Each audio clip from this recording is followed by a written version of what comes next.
ওয়ারিশ সম্পত্তি বা উত্তরাধিকার সম্পত্তি যদি আপনাকে কেউ দিতে না চায়, সেক্ষেত্রে আপনি 4টি পন্থা অবলম্বন করে আপনি আপনার সম্পত্তি বুঝে নিতে পারেন। এক্ষেত্রে আপনাকে কারো কাছে যাওয়া লাগবে না, কারো সহযোগিতাও লাগবে না। আপনি নিজে থেকে এই পদ্ধতি অবলম্বন করে 4টি পদ্ধতি অবলম্বন করে আপনার সম্পত্তি আপনি বুঝে নিতে পারেন। আমরা সবাই দেখি বা জানি যে ওয়ারিশ সম্পত্তি যখন যার দখলে থাকে সে কিন্তু সহজেই দখলটি দিতে চায় না। হ্যাঁ, বাটোয়ারা করার ক্ষেত্রে সে সবসময় গড়িমসি করে। অনেক সময় দেখা যায় যে ওয়ারিশরা যদি সম্পত্তির বাটোয়ারা চায়, সেক্ষেত্রে যে সম্পত্তি দখলে থাকে বা যেই ওয়ারিশরা সম্পত্তি দখলে থাকে তারা কি করে, সবচেয়ে ভালোটা তারা নিজেরা রাখে এবং সবচেয়ে কম মূল্যের যে জমিটি তারা তাদেরকে বুঝিয়ে দেয়। হ্যাঁ, এমন একটা সম্পত্তি দেয় বুঝিয়ে যেটা নাকি তারা পরবর্তীতে প্রয়োজন মতে কোথাও বিক্রিও করতে পারবে না বা ব্যবহারও করতে পারবে না। বাংলাদেশের প্রায় প্রত্যেকটা পরিবারেরই এই ধরনের ভূমিদস্যু বা অবৈধ পন্থা অবলম্বনকারীদেরকে দেখতে পাওয়া যায়।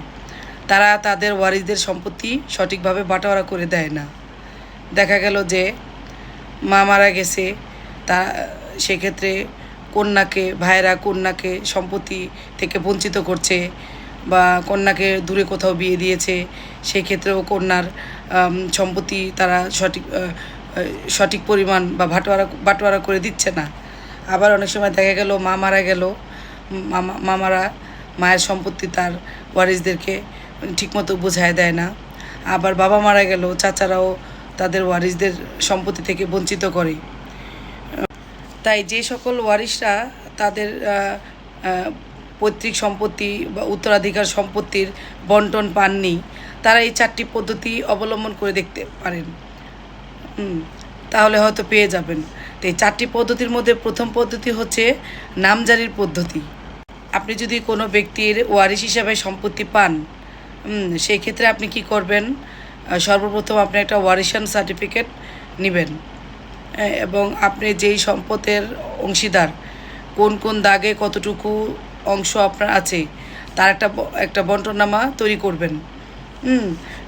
কোথায় কোন দাগে কতটুকু অংশ পান তার একটা অংশ নির্ধারণ করবেন এবং এই সনদ, ওয়ারিশান সনদ এবং এই যে কোন ভাগে কতটুকু পাবেন সেই তার একটা সঠিক পরিমাণ,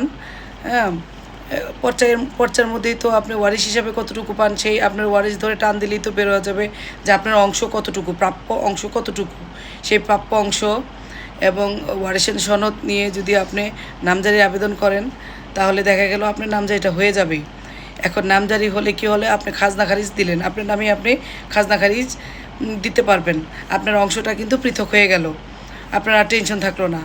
এর পরবর্তীতে আপনার এলাকায় যে সর্বশেষ জরিপ, পরবর্তীতে যে জরিপটা আসবে সেই জরিপে আপনি এই নামজারির কাগজ দেখিয়ে আপনার নাম সেই রেকর্ডে বসিয়ে দিতে পারবেন।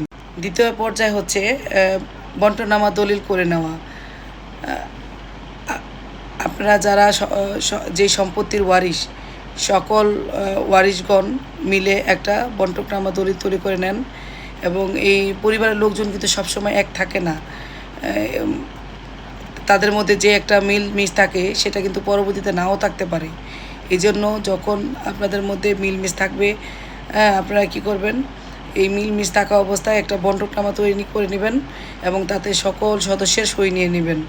এতে কী হবে, ভবিষ্যতে যে আপনাদের সন্তানরা আছে তারা আর কোনো দ্বন্দ্বে লিপ্ত হবে না।